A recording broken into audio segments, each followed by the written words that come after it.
राष्ट्रीय जनता दल के घोषणा पत्र आते ही एक खलबली सी मच गई है पूरे बिहार में, पूरे देश में। हमारे साथ बात करने के लिए मौजूद है सुशील कौंडिल्य जी। बात करेंगे कि कैसे होगा 200 यूनिट बिजली फ्री, 500 रुपये में गैस सिलेंडर। इस तरह की बात तेजस्वी यादव ने आज कही है। घोषणा पत्र जारी किया है, क्या कहना चाहेंगे? देखिए मिर्जा साहब, जो घोषणा पत्र राष्ट्रीय जनता दल का है वो और जो कुछ भी उन्होंने कहा है अपने घोषणा पत्र बिल्कुल लॉजिकल है, कहीं से इलॉजिकल नहीं लगेगा। आपको मैं बताऊं कि देश की राजधानी है Delhi. Delhi national capital region भी है और दिल्ली एक केंद्र शासित प्रदेश भी है।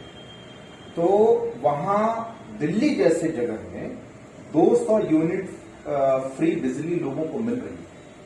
और देखिए और सुचारू रूप से आज से नहीं, ये पिछले मुझे लगता है कि 8-10 वर्षों से 8 सालों से केजरीवाल की राह पर चलने की कोशिश की जा रही है। केजरीवाल के राह पर वो ना चले। केजरीवाल की राह तो दूसरी है। केजरीवाल बेसिकली लेकिन जिस तरह का लागू किया है उन्होंने, हाँ, तो ये अप्रिसिएबल है। 200 यूनिट फ्री बिजली मिल सकता है बिहार को, इसमें कोई जो है अभी तक क्यों नहीं ये लोग जो पिछले नीतीश कुमार इतने दिनों से देखिए देखिए नीतीश कुमार जी का जो चाल चेहरा और चरित्र है वो आपने देखा होगा पिछले करीब इनका चौथा 2005 से लेकर के और अब तक का कार्यकाल। तो जो व्यक्ति जिस व्यक्ति के बातों का ठीक नहीं, जिस व्यक्ति के कैरेक्टर का ठीक नहीं, जो आदमी पॉलिटिकल एथिक्स पे खरा नहीं उतरता हो, वो तो कैलकुलेशन की राजनीति करते हैं नीतीश कुमार।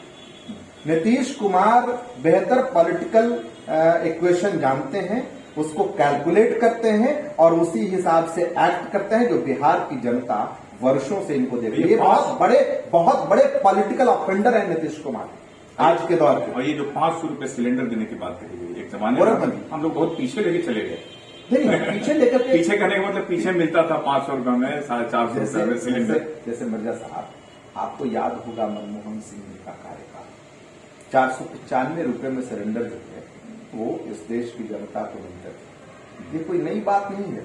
मतलब आप समझे, आखिर जो उस पर मतलब जनता के ऊपर जो ये अधिभार डाला जा रहा है और इसके कारण महंगाई जिस प्रकार से चरम पर है, आपने देखा होगा जिस तरह से 2014 के बाद महंगाई शिफ्ट किया है, इस बात का अंदाजा आप लगाइए कि कहां ये देश जा रहा है। और आप कर क्या रहे हैं साहब? ये महंगाई बढ़ रही है क्यों? तो महंगाई इसलिए बढ़ रही है क्योंकि आप अपने खजाने का पैसा उस क्रॉनिक कैपिटलिस्ट के जेब में डाल रहे हैं, उनको बेल आउट पैकेज दे रहे हैं, उनको जो है वो क्या कहते हैं ब्याज में माफी मिल रही है, उनको उनके कर्ज माफ किए जा रहे हैं। लेकिन किसानों के कर्ज माफ अभी तक नहीं हुए मिर्जा साहब। किसान ज्यों का त्यों बिलबिला रहा है। और जब किसान इस बात की मांग करने के लिए प्रधानमंत्री जी के समक्ष दिल्ली कूच करता है, तो इसी देश के प्रधानमंत्री भारतीय जनता पार्टी की सरकार जो वहां उनके कांटों में कीले बिछाती है, उनके ऊपर बाकायदा ड्रोन से आंसू गैस का बम्बार्डमेंट किया जाता है। ये चरित्र है आज के दौर में इनका, भारतीय जनता पार्टी की सरकार नरेंद्र मोदी का। एक और नया जो स्कीम उन्होंने बताया रक्षाबंधन को लेकर, बहनों के लिए 1 लाख रुपया जो है साल में देने के लिए, जो गरीब बहनें हैं, जो गरीब हैं उनको ये नया अप्रिसिएबल है, ये स्वागत योग्य है। भाई क्यों नहीं? आज तक आप देखिए ना कि कभी भी महिलाओं के हित में कोई एक स्कीम एनडीए सरकार का बताइए, एक स्कीम। और तो और बड़ी विडंबना है कि अभी जो उन्होंने टिकट्स बांटे, एक भी महिला को टिकट दिया है क्या बिहार में? एक भी महिला को, नॉट एवन सिंगल वुमन, जिसको कि उन्होंने अपना टिकट दिया और चुनाव लड़ने के लिए जो है वो आग्रह किया। एक चीज है कि ओवर कॉन्फिडेंस में लगता है कि पूरा एकदम भाजपा या एनडीए, यही ओवर कॉन्फिडेंस मिर्जा साहब इनको लिल लेगी, जो बिहार में आधी आबादी को दरकिनार कर रहा है। आप देखिए ना तेजस्वी जी ने कितना बढ़िया जो है। अरे किस रूप में आप तेजस्वी जी को समझते हैं? क्या उनके बारे में आप कहना चाहेंगे? देखिए इस तरह का जैसे नौकरी दिया 17 महीने में ही, वो जो क्रेडिट ले रहे हैं कि मैंने नौकरी दिया, और अभी जो ये जो स्कीम लाए हैं कि 200 यूनिट बिजली फ्री है, रक्षाबंधन में बहनों को जो है ये मिलेगा, 500 रुपये सिलेंडर करेंगे, इस सोच को क्या, किस रूप में आप देखते हैं और क्या दर्शाता है ये सोच? देखिए, तेजस्वी ने दिखा दिया बिहार की जनता को कि हम ये कर सकते हैं। भाई, तेजस्वी बीइंग अ डेप्यूटी सीएम, पूर्व में आपको याद होगा 2020 के चुनाव में उन्होंने क्या कहा था। 2020 के चुनाव में उन्होंने बाकायदा जो गवर्नमेंट के पोस्ट हैं, वो सैंक्शन पोस्ट जिसपे बहाली नहीं हुई, और उस पर उन्होंने बिहार की जनता से वादा किया था कि हम इसकी वैकेंसी निकालेंगे और बाकायदा इस पर बहाली लेंगे। और देखिए आज क्या हुआ। जब उनकी सरकार चाहे जिन किसी भी परिस्थितियों में बनी हो, तेजस्वी ने बाकायदा कंपेल करके और उन तमाम जो उनका एक समझ लीजिए कि विजन था, उसको लागू कर। आप देखिए ना, नीतीश कुमार को कहते हैं ये सब मैं दे रहा हूं। भाई आप सुन लीजिए, आप पूर्व में क्यों नहीं दे रहे थे? 2020 से पहले भी आप मुख्यमंत्री थे ना, 2005 से मुख्यमंत्री थे। क्या आपको पूर्व में ये नजर नहीं आ रहा था? क्या ये देश की जनता और इस स्टेट की जनता नहीं समझ रही? आप क्या कर रहे हैं? आप किस बात को, उनको याद भी रहता है। अच्छा, ये घोषणा पत्र से विपक्ष को क्या लग रहा होगा? नहीं, घोषणा पत्र से विपक्ष बिलबिला रही है। ये जो घोषणा पत्र आप देखिए ना, कितना लॉजिकल घोषणा पत्र है। और एक जो इस देश की जनता के मुद्दे हैं, जो बिहार की जनता चाहती है, वो घोषणा पत्र में है। जो राष्ट्रीय जनता दल का घोषणा पत्र है, भाई मतलब इनके पास मुद्दे क्या है?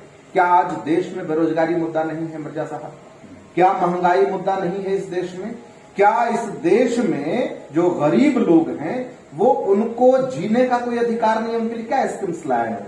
और तो और आज के दौर में स्थिति बेरोजगारी की ये हो गई कि IIT जैसे संस्थान में किसी भी पिता का ये सपना होता है कि उसका बेटा IIT में पढ़े। होता है कि नहीं होता है? लेकिन आज मुंबई IIT की क्या स्थिति हो गई, देखिए ना, रिपोर्ट जनमानस में क्या 35% तक वहां प्लेसमेंट नहीं हुआ। 35% प्लेसमेंट नहीं है मुंबई IIT के बच्चों का, और पिछले साल 32% इसका रेशियो था। कितनी बुरी स्थिति है, तो समझ रहे हैं आप? कितना बुरा हाल है। भारतीय जनता पार्टी ने इस देश को कहां पहुंचा दिया है। और उसमें अगर कोई व्यक्ति बेरोजगारी की बात कर रहा है, कोई पार्टी महंगाई की बात कर रहा है, तो ये तो उस पार्टी का एडवांटेज है और अपीलिंग है। आम जनमानस में इसको लेकर खुशी है? बिल्कुल होगी, क्योंकि जो वो कह रहे हैं वो आम जनमानस से जुड़े मुद्दे। देखिए, लोगों को ना हिंदू मुस्लिम करके भरमाना ये बहुत आसान है मिर्जा साहब, लेकिन जिस प्रकार की विस्फोटक स्थिति इस देश में बनी है, उस मुद्दे पे आज बात करने को प्रधानमंत्री जी तैयार हैं, और उस मुद्दे पे तेजस्वी यादव बात कर रहे हैं। बाकायदा उस मुद्दे को अपने घोषणा पत्र में ला रहे हैं, और इससे राहुल गांधी भी ला रहे हैं। न्याय पत्र में कांग्रेस पार्टी ने उस तमाम मुद्दों को शामिल किया है और कहा है कि हम न्याय दिलवाएंगे बेरोजगारों को, हम न्याय दिलवाएंगे किसानों को, हम न्याय दिलवाएंगे मजदूरों को, हम न्याय दिलवाएंगे इस देश की तमाम जनता को, वैसी जनता को जिसको न्याय वास्तविक में चाहिए, और वो बाकायदा उपेक्षा का शिकार है। तो तेजस्वी यादव ने अपने घोषणा पत्र में अगर इस प्रकार की बात कही है, तो इस राज्य की जनता के लिए अपीलिंग है, और तेजस्वी ने किया है और तेजस्वी करेंगे। मैं ये बताता हूं। बहुत बहुत धन्यवाद। हमारे साथ शिशिर कोंडली जी थे, जो काफी खुश नजर आ रहे हैं, और इनका कहना है कि आम जनमानस के लिए ये बहुत ही अच्छा घोषणा पत्र है, अच्छी घोषणा पत्र है, और इसे लेकर आम लोगों में खुशी है और विपक्ष तिलमिला रहे हैं। अब आगे देखते हैं आने वाले समय में क्या होता है। इजाजत दीजिए, लाइक कीजिए, शेयर कीजिए, सब्सक्राइब जरूर कीजिए। नमस्कार।